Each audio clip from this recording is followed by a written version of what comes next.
기도드립니다. 아멘.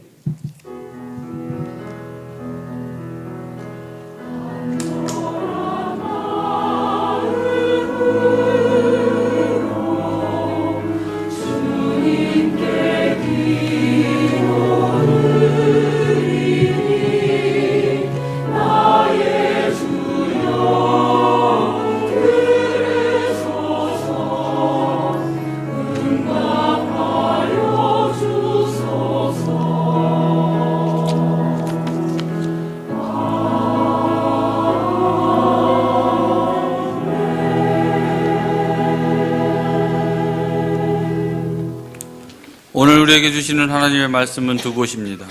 먼저 요한복음 19장 38절부터 42절까지입니다. 아리마대 사람 요셉이 예수의 제자나 유대인을 두려워하여 의논하더니 2일 후에 빌라도더러 예수의 시체를 가져가기를 구하매 빌라도가 허락하는지라. 이에 가서 예수의 시체를 가져가니라.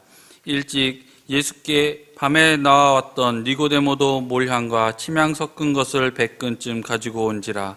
이에 예수의 시체를 가져다가 유대인의 장례법대로 그 향과 함께 세마포로 쌌더라. 예수의 십자가에 못 박히신 곳에 동산이 있고 동산 안에 아직 사람을 장사한 일이 없는 새 무덤이 있는지라. 이날은 유대인의 예배일이요 또 무덤이 가까운 고로 예수를 거기에 두니라. 다음은 누가복음 23장 50절부터 51절까지입니다. 공회의원으로 선하고 의로운 요셉이라 하는 사람이 있으니 저희의 결의와 행사에 같아 하지 아니한 자라. 그는 유대인의 동네 아리마대 사람이요 하나님의 나라를 기다리는 자로니. 아멘.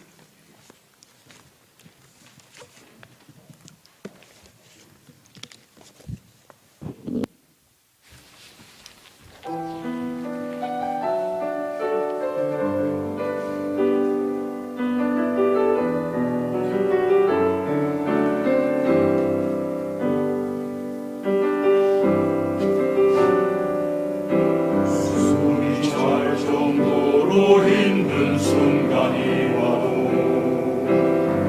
눈물이 쏟아지는 슬픔이 와도 내 평생에 놓을 수 없는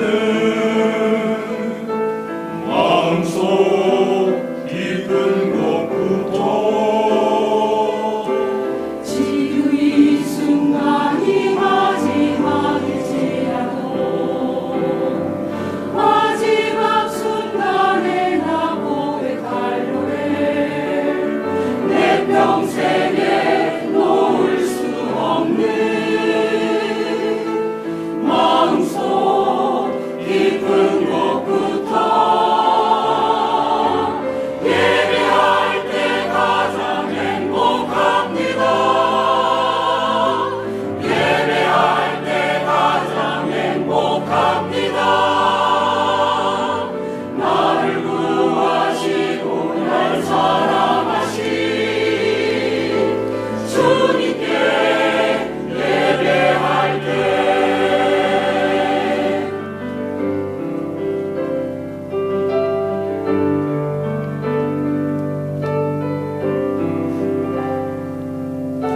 지루이 순간이 마지막일지라도 마지막 순간에 나 고백할 노래 내 평생에 놓을 수 없는 마음속 깊은 곳부터 예배할 때 가장 행복합니다. 예배할 때 가장 행복합니다. 나를 구하시고 날 사랑하신 주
오늘부터 2주간 동안 아리마대 요셉에 대해서 설교하도록 하겠습니다.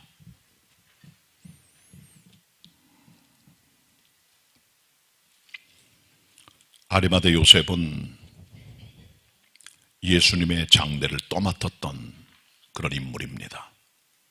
유명한 사람은 아니지만은 아리마대 요셉 하면 예수님의 장례가 떠오릅니다. 마태, 마가, 누가, 요한복음, 사복음서에 아리마대 요셉의 얘기가 똑같이 기록이 되어 있습니다. 비슷한 내용 가지고 한 가지 공통성, 예수님의 장례를 치른 사람이라는 거죠. 아리마대 요셉에 대한 다른 기록은 없습니다. 장례에 대해만 딱 기록되어 있어요. 그것은 그만큼 성경이 이 사람의 예수님의 장례 치른 장본인으로 초점을 맞추고 있음을 보여주고 있는 것이죠. 우리가 인생에 너무나 많은 걸 할 수는 없어요. 위대하고 많은 일을 한 게 중요한 게 아니라 하나를 하더라도 하나님 앞에 일을 하는 게 정말 중요합니다. 한 가지라도. 여러 가지가 아닙니다. 그저 한 가지입니다. 하나님께 기록될 수 있다면 그 한 가지가 소중합니다.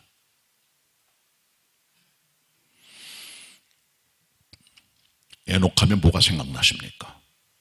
하나님과 300년 동안 동행한 인물. 다른 기록은 없어요. 아주 간단하지만 그의 인생은 하나님과 동행하는 사람으로 축약될 수 있습니다. 부살렐과 오홀리압. 이스라엘 백성들이 출애굽해 광야 생활 들어갈 때 하나님 명령을 따라 하나님의 성막의 일을 감당했던 두 인물입니다. 금은 보물을 깎아 만드는 세공업자여 수혜업자 두 사람입니다. 이 사람은 그때 딱 하나님께 사용되고 그 다음 기록은 없어요. 그것만 한 겁니다. 성경이 그것을 기록합니다. 다윗 임금이 셋째 아들 압살롬이 쿠데타를 일으켰을 때 도망을 칩니다. 전세가 불리하게 돌아가고 마하나임에 왔을 때 거의 기진맥진했어요. 그때 바르실레라고 하는 길르앗의 80대 노인이 많은 군수 물자와 먹을 걸 가지고 다윗 군사들에게 용기를 줍니다. 그때 힘을 얻어요. 용기 100배 적들을 처음 물리치고 이 전쟁은 완전히 반전의 역사를 이루어가면서 다윗은 승리를 거두고 다시 예루살렘으로 복귀하게 됩니다. 바르실레는 한 게 다른 게 없어요. 다윗 임금이 가장 힘들 때 그에게 가장 큰 용기를 주었던 인물로 기록이 되는 겁니다. 한 가지입니다. 제가 가장 설교하기 좋아하는 인물이 십자가상에서 구원받은 강도입니다. 이 사람은 다른 기록 없어요. 죄 짓다가 죽기 바로 직전에 십자가상에서 예수님 만나 신앙을 고백하고 주님을 만났던 그런 인물이죠. 다른 어떤 것도 없습니다. 그러나 마지막 순간 죽기 직전까지 하나님께서 궁유를 베풀어주는 모범을 통해 우리들에게 빛나는 하나님의 사람으로 나타나고 있습니다. 평생 많은 걸 할 수 없어요. 우리가 한 가지라도 주님 앞에 기록될 만한 것이 있다면 그 인생은 결코 헛된 인생이 아닐 겁니다. 그 사람이 바로 아리마대 요셉입니다. 아리마대 요셉은 요셉이라는 이름을 가지고 있는 아리마대 사람입니다. 성경은 여러 요셉이 나오기 때문에 그들의 배경을 설명을 해주고 특별히 아리마대 사람 요셉이라는 사람을 통해 우리는 아리마대가 그의 요셉이라는 이름을 규정짓는 정체성 있는 것임을 알 수가 있는 거죠. 야곱의 11번째 아들 꿈꾸는 자 애굽의 국무총리가 된 요셉이 가장 유명한 요셉입니다. 창세기 기록된 인물이죠. 예수님 모친 마리아의 남편 요셉, 그것도 요셉이에요. 그리고 요셉과 마리아가 결혼해 낳은 예수님 말고 자녀 중에 요셉이 있어요. 또 이름이 요셉입니다. 그래서 사도행전 1장에 보면 가룟 유다가 자살했을 때 그 자리를 대신할 사도를 찾기 위해 두 사람이 추천됩니다. 한 사람은 마띠아, 또 다른 사람은 바사바라고 하는 별명의 유스도인 요셉입니다. 다양한 요셉들이 있지만 아리마대 요셉은 아리마대 출생의 요셉이라는 거죠. 가룟 유다도 가룟 사람 유다라는 거죠. 그 사람의 고향이 어딘가를 통해 그 사람의 정체성을 확인하게 되는 거죠. 아리마대 사람 요셉입니다. 아리마대는 어딜까요? 유다 지파의 땅덩어리 안에 있는 작은 성읍입니다. 예루살렘에서 북서쪽에 있는 세팔라라고 하는 언덕에 자리 잡고 있는 작은 성읍인데 지금은 렌티스라고 부르는 현대 히브리 지명을 가지고 있고 옛날에는 이곳이 라마다임으로 불렸던 것으로 보여집니다. 한때 이곳이 바로 사무엘의 고향 땅입니다. 거기 사람입니다. 이 사람 부자예요. 성경이 부자라고 말한다면 진짜 부자입니다. 푼돈 가지고 조금 돈 있고 아파트 몇 채 있는 것 가지고 부자라고 말하진 않아요. 유지입니다. 이 사람의 부동산이 예루살렘에도 있었어요. 특별히 그 증거가 예수님의 시신을 장례 지내기 위해서 준비된 새 무덤, 아리마대 사람 소유예요. 거기 주님을 장사 지낸 겁니다. 자기 소유를. 그러니까 이 사람은 무덤뿐 아니라 다른 다양한 종류의 부동산이 있을 것으로 추정을 하고 이 사람의 고향은 아리마대지만 활동했던 주무대는 예루살렘으로 보여집니다. 그리고 이 사람은 부자일 뿐 아니라 명망 있는 존귀한 공의회 위원이었습니다. 공의회는 부레라고 하는 헬란말로 부레라고 하는 카운실을 말합니다. 그러니까 이스라엘 백성들 가운데 가장 율법적으로나 사회적으로 명망 있는 사람을 뽑아 70명의 공의회 카운슬을 만들었어요. 이것을 우리는 산헤드린이라고 합니다. 그들의 우두머리는 그의 대제사장이 되는 거죠. 그 70명이 모여서 회의를 해요. 큰 결정을 다 내립니다. 여기는 아무나 들어가는 게 아니라 귀족적인 명망 있는 사람만 들어갑니다. 존귀한 사람으로 인정받게 됐죠. 그게 바로 성경 기록되어 있는 아리마대 사람 요셉이라는 겁니다. 이게 이 사람의 성경 기록되어 있는 정체성입니다. 성경에 보여주는 이 사람이 가지고 있는 가장 큰 결정적 역할은 예수님의 장례위원장이었다고 하는 거예요.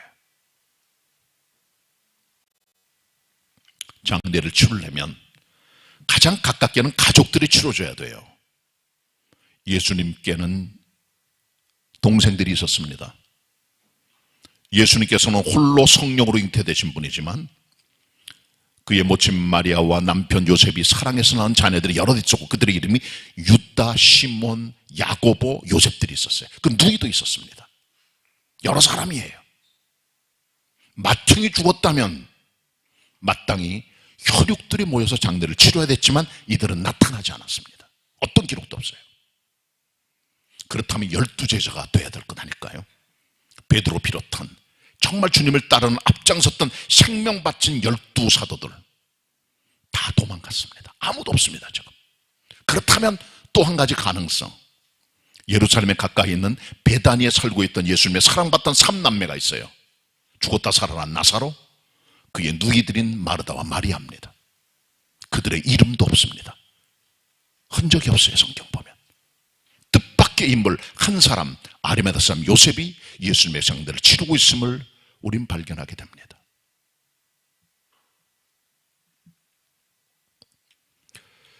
십자가형의 장례는 일반적으로 방치 장례입니다. 십자가에 못 박히잖아요? 그러면 못 박힌 사람이 숨이 끊어지면 그대로 내버려 두는 거예요. 들짐승에 밥이 되고 십자가 달린 그대로 몸이 뜯겨나갑니다. 그리고 바람이 불어 자연풍장으로 그냥 썩어가는 게 시신이. 그래서 예수님 돌아가신 골고다를 해골의 곳, 해골이 많은 곳이란 말은 시신 처리 안 했다는 거예요. 그만큼 십자가형은 악질적인 사회적으로 버림받은 사람들에 대한 형이었던 거죠. 인간 쓰레기들을 죽이는 방법이에요. 주님 그렇게 범법자처럼 돌아가셨어요. 구준일이죠. 그러니까 장례 자체가 굳은 일입니다. 쉬운 게 절대로 아니에요. 지금이야 장례가 너무 분업이 잘 돼 있어요. 사람이 일단 세상을 떠나면 장례식장으로 갑니다. 일반적으로. 냉동실에 들어가요. 입관하기 전에. 옛날에 냉동실이 어디 있습니까? 시체석은 냄새가 나요. 그 전에는 썼던 방법이 드라이 아이스를 통해 시신의 부패를 최대한 방지하면, 특별히 여름 같은 때는 정말 힘듭니다. 냄새도 많이 나고. 근데 지금은 너무 잘 돼 있어요. 입관을 합니다. 관이 몇 센치짜리냐? 무슨 나무를 쓸 거냐? 수의를 입힐 때는 소렴으로 간단하게 할 거냐? 아니면 대렴포를 입혀서 크게 비싸게 할 거냐? 다 나와 있어요. 가격표 다 떨어져 있습니다. 상조에서 할 거냐? 장례식장에 있는 상조위원들이 할 거냐? 그것도 결정해야 돼.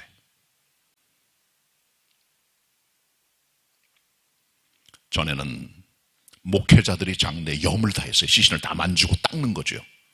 수의 입히고 염숙 과정을 목회자들이면, 저도 초창기를 했습니다. 근데 지금은 너무 잘 돼 있어요. 장례 지도사들이 나와서 다 합니다. 할 일이 별로 없어요. 운구차가 옵니다. 리무진 5인승 할 거냐 7인승 할 거냐, 누가 탈 거냐, 아니면 그냥 돈 많이 드니까 운구차로 가자, 그걸 끝내자. 그럼 매장으로 할까?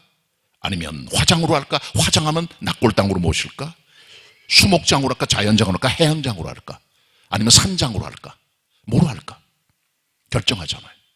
지금 다 분업이 잘 돼 있어요. 근데 저는 안 그래요. 이거 꾸준히 일입니다. 장례가. 시신 지금 만져야 돼요. 처리해야 돼, 이거를. 이때 하나님의 사람 아리마다 요셉을 도와줬던 인물이 나오죠. 바로 니고데모입니다.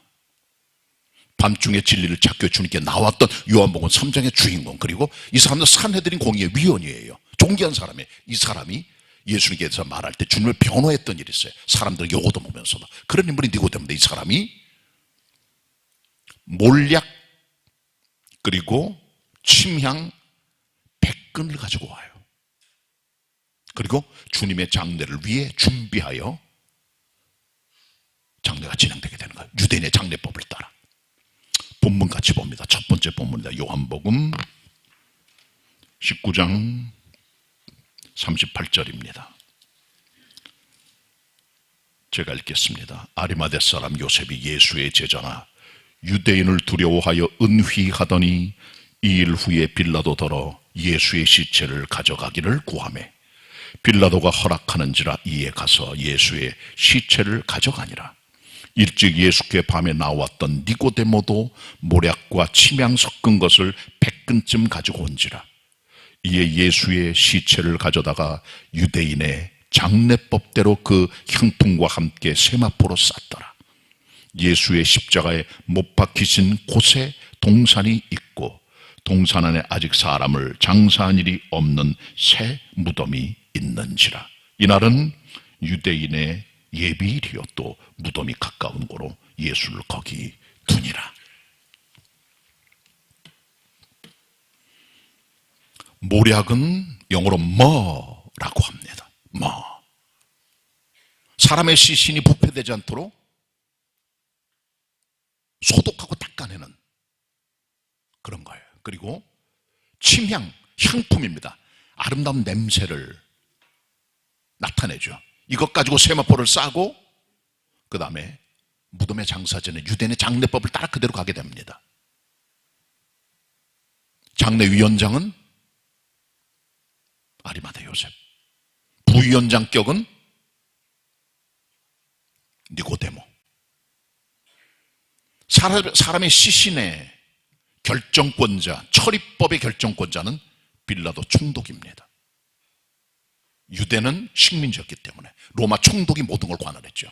생사 열다권이 그에게 있고 이 신 처리하는 것도 총독에게 있었기 때문에 아리마다 요셉이 총독에게 나가 그 시신을 요구했고 장례를 치른 거죠. 꾸준히 일을 도맡아 한 거예요. 자기가 힘든 걸 자기가 맡아 한 거예요. 남이 하기 싫어하는 거. 독보적인 존재죠. 성경에 나오는 많은 인물 가운데 주님의 시신을 장례절할 사람들은 다 떠나버리고 뜻밖의 인물이 나와, 제3의 인물이 나와 주님의 시신을 장례하는 그런 일을 우린 보게 되는 겁니다. 이 본문은 예수님의 시신을 장례지날 그의 가족들과 그의 제자들과 그의 사랑받고 은혜받은 사람들을 부끄럽게 만드는 하나님의 형취입니다. 하나님의 사람들은 꾸준히 일을 할 수 있는 마음의 자세가 필요해요. 결혼식장은 많이 가세요. 왜? 밥 먹고 손잡고 축하하고 웃고 행복하잖아요. 장례식장은 시신 있지요, 침울하지요, 어둡지요, 깜깜하지요, 눈물이 있지요. 안 갈라 그래요. 죄송하고 우리 성도들도 장례식장 가는 분은 많지 않습니다. 결혼식장은 내가 품앗이 했으니까 가서 가지고 또 나중에 돌려받아야지, 그런 마인드 다 있어요. 교인들 중에도. 그걸 탓하는 게 아닙니다. 꾸준히 하셔야 돼요. 시간이 흘러가면 교회에서 직분이 와요. 뽑아주기도 하고 일꾼이 돼요. 헌신도 하고 몸으로 때우고 시간 내고 물질 내고 하던 분들이 시간이 흘러가면서 귀족이 됩니다. 교회. 꾸준히 안 하려고 그래요. 교회 돈으로 다 때우려고 그러고 어떤 갖다 맡기고 다 편안하게 하려고 그래요. 점점 편해져요. 성경에 귀족은 없습니다. 지나가다가 교회 마당에 있는 쓰레기 주워 본 적 있어요? 담배꽁초 하나, 휴지 하나, 애들이 버린 페트병 하나 해본 적 있어요? 화장실 청소? 사찰 집사 가거나 누가 하는 거죠? 천만의 말씀. 해본 적 있어요? 교회 청소해 보셨어요? 예배대로 가면 끝이지 뭘, 은혜 받으면 가는 거고. 여기 여러분의 집이에요. 여기는 여러분이 사는 곳입니다. 자주 모이진 않지만 우리들의 집이에요. 교회는 귀족 없습니다. 은퇴하신 분들, 70 이상 된 분들, 이제는 우리는 이제 은퇴했으니까 받고 살아야지 뭐. 천만의 말씀. 주님 앞에 갈 때까지 일하셔야 됩니다. 우린 귀족이 아니에요. 우린 다 모성들입니다. 사찰들이고. 개복의 사찰은 담임 목사 올시다. 제가 제일 늦게 퇴근합니다. 제가 문장고입니다. 교육자들이 사찰이에요. 누가 사찰입니까? 누가 관리하고. 꾸준히 하셔야 돼요. 자, 그 다음에 아리마다 요셉에 대한 누가복음의 얘기를 좀 한번 살펴봅시다. 누가복음 같이 보도록 하겠습니다. 23장입니다. 50절입니다. 누가복음 23장 50절 같이 읽겠습니다. 한 목소리로 다 같이 시작. 공의 의원으로 선하고 의로운 요셉이라 하는 사람이 있으니.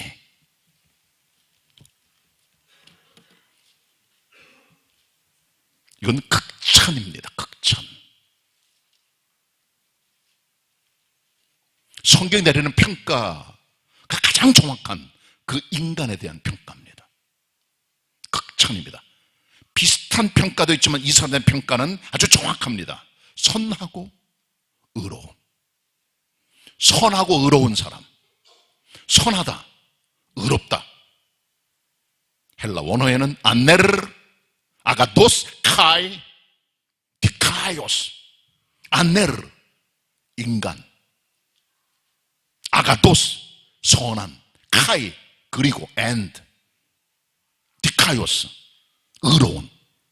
선하고 의로운 안네르, 바로 그 사람이 아리마대 요셉이라는 거죠.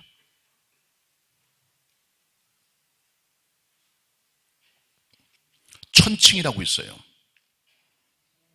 우리 지금 쓰는 저울들은 거의 다 뭐 컴퓨터 저울들 많이 쓰잖아요. 근데 옛날엔 그거 많이 썼습니다. 천칭이라고. 가운데 받침대가 있어요. 그리고 저울 막대기가 옆으로 쭉 펼쳐져 있어가지고 왼쪽 오른쪽으로 끝에다가 줄을 달아서 거기다가 달고 싶은 물건을 달아요. 그리고 반대편에다가는 분동줄을 달아 거기는 눈금을 가지고 균형을 맞춰 무게를 답니다. 이때 제일 중요한 게 뭐냐? 밸런스입니다. 왼쪽에 있는 물건과 오른쪽에 분동주가 함께 딱 균형이 맞춰 어느 한쪽으로 기울어지지 않을 때 그때 그 무게가 결정되는 거예요.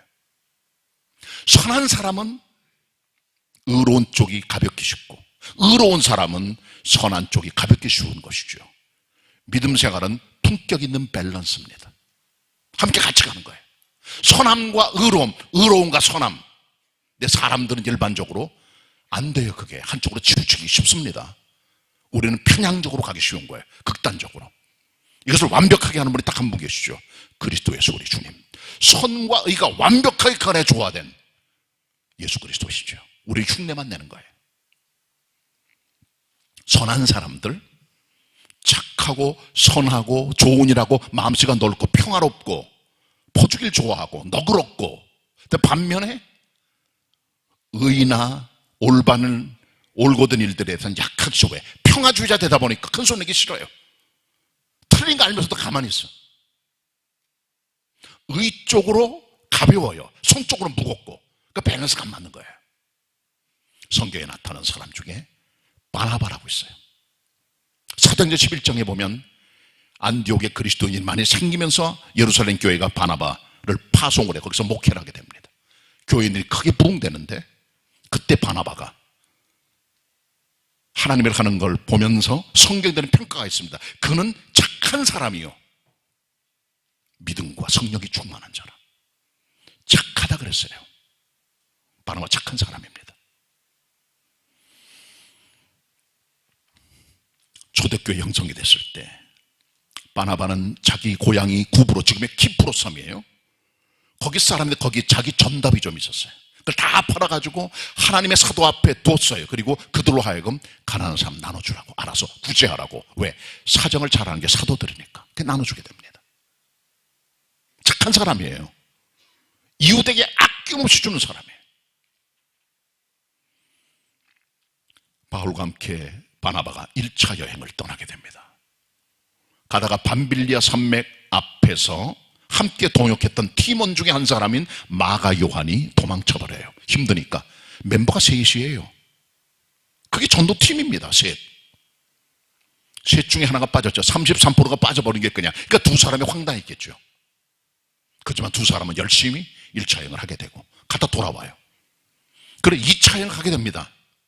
갈 때 바나바가 말합니다. 지난번에 도망갔던 마가 요한 같이 데려와서 기회를 줍시다. 바울 안 됩니다. 단칼에 잘라버리죠. 저런 녀석도 사고 칠지 모르니까 안 된다고. 둘이 갈라서요. 심히 다투고. 바나바는 착한 사람이에요. 두 번째 기회를 주고 여유와 너그러움 있는 사람이죠. 이게 바나바입니다. 그리스도는 그런 성격 꼭 필요합니다. 우리 안에. 너무 의롭고 너무 올곧고 그런 사람 너무 사람 피곤하게 만들어요. 또 한 사람이 있어요. 구약 성경에 기드온이라는 사람이 있습니다. 사사입니다. 사사기 7장 8장에 보면은 이 기드온이 하나님의 은혜를 받고 능력을 받아서 미디안 군대가 벌떼처럼 몰려들 때 그들을 다 물리쳐버리죠. 군사 300명 가지고 횃불 가지고 적들을 쳐버리죠. 완전히 전세가 이스라엘 쪽에 기울어 적들을 다 물리치고 전쟁이 끝나가는데 이 에브라임 지파 사람들이 그때 전쟁에 늦게 투입된 거예요. 전쟁하는 거 알면서 늦게 나타나서 나머지 잔챙이들을 다 죽여버리고 그들 중에 머리였던 두 사람을 목을 따가지고 옵니다. 그러면서 말합니다. 기드온에게 야 전쟁에 나갈 때 왜 우리 불리지 않았냐? 불렀어요. 자기들이 안 온 거지. 그리고 전세를 보고 있다가 이쪽으로 유리해진가 그때 가가지고 잔챙이를 죽여버린 거예요. 그리고 따지러 온 거예요. 왜 우리 안 불렀냐? 공치 사는 사람들이죠. 그러니까 일도 한 것도 없이 나중에 인정받으려고. 아주 나쁜 녀석들이에요. 에브라임. 이스라엘의 땅의 거의 절반 정도가 에브라임 지파 겁니다. 북쪽 지역은 엄청나게 큰 땅덩어리. 그러니까 북쪽 이스라엘을 에브라임이라 부를 정도로 10지파의 대표적인 지파가 에브라임입니다. 그들이 와가지고 큰 덩치를 자랑하는 사람들이 전쟁에 한 것 아무것도 없이 나중에 와서 끝나가는 전쟁의 적들 쳐보시고 거기서 무슨 소용입니까? 그리고 기드온한테 말한 것이요. 왜 우리 안 불렀느냐? 너 혼자 왜 공세오느냐? 그때 기드온이 착한 사람이에요. 그래 잘못했다. 에브라임의 끝물 포도가 우리 아비에셀, 우리 집안의 만물 포도보다 낫다. 쉽게 말하면 네 똥 굵다. 그 말이에요. 속된 말로 하면. 그래 너희들이 적장 둘을 쳐 죽였는데 그게 어찌 작은 일이냐 하면서 그들의 분노를 잠재우고 돌려보내는 평화주의자, 기도 착한 사람입니다. 반면에 거꾸로 의로운데 선이 부족한 사람이 있어요. 탁작탄칼에 잘라버리고 의롭고 옳고 혼자 잘났어요. 그러나 덕과 사랑과 인격이 부족해요. 그런 사람이 누굽니까? 바울 같은 사람이에요. 초창기 때 바울, 나중에 달라졌죠 물론. 2차 여행 갈 때 지난번에 도망쳤던 마가연 데리고 가자고 했던 바나바의 말을 이런 지하에 딱 거절합니다. 그리고 데려가지 말자. 왜? 지난번처럼 또 이 사람 도망쳐버리면 어떡해? 딱 잘라버리죠. 넌 해고야 이놈아. 탁탁 잘라버리고 탁탁 끊어버리고. 덕과 사랑, 인품, 평 아무것도 없어요. 그리워하지 못한 모습이죠. 너무 한쪽으로 치우쳐버린 인간들이었어요.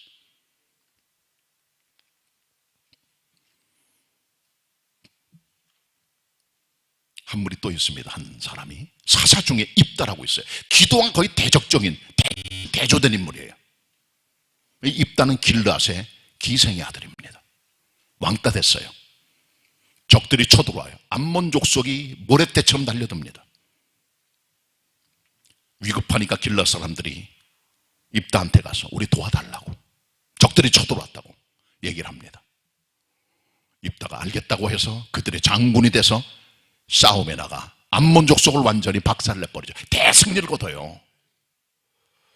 거뒀는데 에브라임 사람이 또 온 거예요. 수십 년 전에 못된 습성 가졌던 에브라임 집회가 또 오더니 말하길 왜 우리를 안 불렀느냐? 전쟁에 나가 승리할 기회를 놓치고 내가 혼자 다 했느냐? 안 부르기는 왜? 다 불렀죠. 안 온 게 자기네들이 눈치 딱 보고 있다가 나중에 전쟁 끝날 때 분위기 보고 껴들라고 한 거죠. 공치 살라고. 나쁜 녀석들이야. 그러니까 또 트집도 없는 거예요. 왜? 기드온 때 이미 그 말이 먹혀들었거든. 입다는 고진 사람이에요. 절대로 안 돼. 나와 왜 싸울라 그래? 전쟁의 수강은 다 다른 군인들인데 너희들이 지금 와서 그럴 필요가 있느냐? 크게 다퉈요. 그리고 싸움을 벌여요. 같은 동족끼리. 이 전쟁에 길르앗의 용사 입다가 승리하여 42,000명의 동족인 에브라임 집회 사람을 다 죽여버립니다. 죽이는 결정적인 찬스가 요단 마루턱이에요. 요단 마루턱에 길르앗 사람들이 지키고 있어요. 건너편을 건너가야 돼요. 요단 서편으로 에브라임 사람들이. 그때 발음을 실험해봐요. 지나가던 사람들에게, 요단 나루턱에 지키고 있다가 지나가는 사람들에게 물어봅니다. 너 십볼렛 해봐. 에브라임 사람들은 그 사투리가 안 없어집니다. 십볼렛, 쌍시옷. 너 에브라임이 너 보구나. 모가지 탁 잘라버립니다. 너 십볼렛 해봐. 십볼렛, 통과. 너 십볼렛 해봐. 십볼렛, 언어 액센트 쓰고 있구나. 모가지 탁 자르고. 그게 42,000명이에요. 본때를 보여준 거죠. 입다가 나쁜 녀석들 버릇을 고쳐준 거예요. 근데 덕과 사랑은 없어요. 성경의 선과 의라고 하는 약간은 대조적인 개념이 함께 나가온 이 사람의 삶은 인격적인 밸런스, 착함과 의가 함께하는 존재임을 우리는 쉽게 발견하게 됩니다. 완벽한 조화 이 땅에 누구도 없습니다. 우리 흉내내는 거예요. 이 같은 극찬이 주어진 인물이 바로 하나님의 사람 아리마대 요셉입니다. 선과 이거 함께 할 수 있는 균형 잡힌 성도가 되시길 바랍니다. 자, 이제 마지막으로요. 한 절만 더 봅니다. 누가복음 23장 51절입니다. 같이 보실까요? 51절입니다. 합독합니다. 다 같이 시작. 저희의 결의와 행사에 가타하지 아니한 자라. 그는 유대인의 동리 아리마대 사람이요 하나님의 나라를 기다리는 자러니. 아멘. 거기 보시면 51절 상반절에 괄호가 나와요. 저희의 결의와 행사에 가타하지 아니한 자라. 이게 대체 뭘까요? 성경이 아니란 얘기일까요? 원래 성경은 원본이 없습니다. 카피본밖에 없어요. 손으로 다 썼어요. 카피. 지금처럼 머신이 있는 게 아니에요. 원본은 다 없어요. 하나 가져가셨어요. 사라졌어요. 사본들을 모으고 모아가지고 서로 비교해서 만들어진 99% 아니 99.9% 원본까지 복원된 게 지금 여러분 손에 있는 성경입니다. 그래서 어떤 사본엔 없는 게 있어요. 그게 바로 괄호에 있는 겁니다. 그렇다고 해서 이 사본이 가지고 있는 메시지의 권위가 떨어지는 건 절대로 아니에요. 가치가 있습니다. 이런 걸 감안하시면서 보셔야 돼요. 아리마대 요셉은 저희들의 결의와 행사에 가타하지 않았다. 찬송표 안 던졌다는 거죠. 왜? 불법을 행했으니까. 예수님 십자가에 못 박히게 한 결정을 내린 일차적인 원흉들이 바로 산헤드린 공의의 사람들입니다. 한 사람 딱 반대합니다. 누굽니까? 아리마대 요셉. 이건 잘못된 거야. 밤중에 모여 불법 집회를 통해 증거도 없는 것을 가지고 예수님을 십자가에 못 박이도록 넘겨진 그 존재들, 그 산헤드린 공의회 위원들 혼자 반대죠. 다수결이 아닙니다. 이 사람은 마이너리티예요. 소수입니다. 그러나 혼자 하나님 말씀을 얘기를 합니다. 이건 아니라고, 이건 불법이라고, 이것은 죄라고. 69명 십자가 못 박을 때 동조합니다. 한 사람만 의롭게 걸어간 거예요. 기독교는 다수결이 아니에요. 머저리티가 아닙니다. 숫자가 많다고 넣으면 막 밀어붙이면 안 돼요. 많은 사람이 말한다고 그거 아닙니다. 말씀이 우선입니다. 하나님의 법, 하나님의 진리, 하나님의 계시, 그게 우선입니다. 모든 사람이 모여서 다 옳다 그래도 하나님이 아니라시면 아닌 거예요. 그리스도의 사람들은 핍박과 어려움이 있어도 자기 길 가는 사람들이에요. 믿음의 길 가는 사람들입니다. 그게 그리스도인들입니다. 세상 흐름, 세상 유행, 세상 가치가 따라가지 마세요. 중심을 지켜야 돼. 그리스도인들은 피해가 와도 마이너스가 있어도 결단하셔야 돼요. 우린 부족합니다. 그렇지만 할 수 있도록 기도하고 나아가셔야 돼요. 사도행전 27장에 보면 사도 바울이 황제 가이사에게 자기 재판을 요청합니다. 로마 시민이었기 때문에. 시돈 지역에서 배를 타고 갑니다. 아드라무테노란 배예요. 로마로 가기 위해서 배가 출정을 했습니다. 쭉 나갑니다. 구브로를 지나서 무라성이라는 데 도착해요. 터키 남부 지역에 있는 곳입니다. 서남부 쪽에 도착을 합니다. 거기서 배를 갈아타요. 알렉산드리아호라는 배를 갈아탑니다. 풍랑이 워낙 심하다 보니까 아마 좀 컸던 배인 것 같아요. 좀 안전해 보이고 그걸 탑니다. 이 모든 것들을 관장하는 사람은 백부장 율리오라는 사람이에요. 무라성을 떠납니다. 그리고 그레데로 들어가요. 거기 성경은 살라미스, 현대 지형은 살모네라는 곳으로 들어갑니다. 항구입니다. 그것을 따라 그레데 남부 해안을 따라 쭉 나가다가 미항이라는 데 와요. 뷰티 하버입니다. 아름다운 곳이에요. 근데 거기는 겨울 낳기에 좋지 못한 작은 항구예요. 겨울 날려면 한두 달 있어야 되잖아요. 엔터테인먼트나 놀거리가 있어야 되는데 그게 없어요. 그러니까 이 어부들하고 손주들이 거기서 조금 떨어져 있는 베닉스에 가서 쉬었다가 그 다음에 로마 가자고 얘기를 합니다. 대다수 그걸 따라가줘요. 율리오는 그들의 말을 따라 결국은 항해를 가는데 그때 혼자 반대하죠. 누굽니까? 하나님의 사람 바울. 지금은 금식한 절이 끝났기 때문에 행선이 위태롭습니다. 가지 맙시다. 큰일을 당할 수 있습니다. 가다가 화물도 여러분의 몸도 생명도 손상당하기 쉬우니까 그렇게 하지 말고 기다렸다 갑시다. 여기서 겨울 납시다. 그리고 따뜻해지면 절기가 다 지나가고 베닉스에 가든지 그 다음에 로마를 가든지 합시다. 그랬더니 다 바울 말 안 들어요. 결정을 합니다. 대다수의 말을 따라, 그리고 경력 있는 선주와 선장의 말을 듣고 갑니다. 남풍이 불어요. 순풍입니다. 할렐루야, 좋은 날이로구나. 야, 이제 우리는 로마까지 가는구나. 쭉 가는데 웬걸, 조금 있다 가다가 유라굴로를 만나요. 지중해에 있는 큰 광풍입니다. 태평양에는 타이푼이 있어요. 태풍. 대서양에는 허리케인이 있습니다. 지중해에는 유라굴로가 있는 거예요. 풍랑을 만나 배가 완전히 깨질 지경까지 가고 헤매고 고생하다 결국은 하나님의 은혜로 사람은 죽지 않고 배는 다 깨져나가고 멜리데 섬에 도착하죠. 이 멜리데가 지금의 몰타 섬입니다. 그리고 이들이 로마로 들어가는 것이 28장에 기록되고, 그렇게 사도행전은 로마에 들어가는 것으로 끝나게 됩니다. 경험 많다고, 많이 안다고, 대다수가 따라간다고, 따라가는 것 그리스도인의 중심이 아닙니다. 그리스도인은 수많은 영적 도전에 직면합니다. 핍박도 옵니다. 어려움도 옵니다. 그때 중심을 지켜가야 돼요.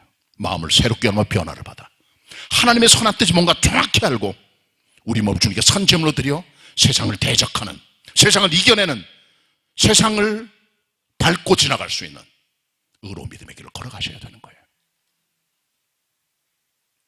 기독교는 다수결이 아닙니다. 세상 흐름, 세상 분위기, 세상 유행이 아닙니다. 믿음입니다. 성경입니다. 하나님의 뜻입니다. 이걸 따라가셔야 돼요. 말씀 정리합니다. 여러 가지 인생 살 때 말을 하려고 그러지 마세요. 한 가지도 족합니다. 주님께 기록될 만한 아름다운 삶의 뭐 한 가지라도 남기고 가세요. 선과 의로움, 밸런스, 같이 갈 때 온전한 인격으로 주님 원하는 삶을 걸어가게 됩니다. 그리고 세상 유행, 풍습, 가치관 따라가지 마시고 하나님의 뜻을 따라 중심을 지켜가는 성도들이 다 되시기를 축원합니다. 기도드리겠습니다. 주님 말씀을 있는 그대로 대언하였습니다. 하나님, 저희들 많은 것이 아니라 한 가지라도 하나님 앞에 기록될 만한 것들을 행하게 하옵소서. 선과 의로움 한쪽으로 치추지 말게 하시고 균형 잡힌 하나님의 종으로 살아가 주님께 영광이 되게 하옵소서. 세상 흐름과 유행을 따라가지 말고 중심을 지켜 하나님 뜻이 뭔가를 알고 살아갈 수 있는 살아있는 그리스도인 산재물 되게 하옵소서. 예수 그리스도의 이름으로 기도드립니다. 아멘.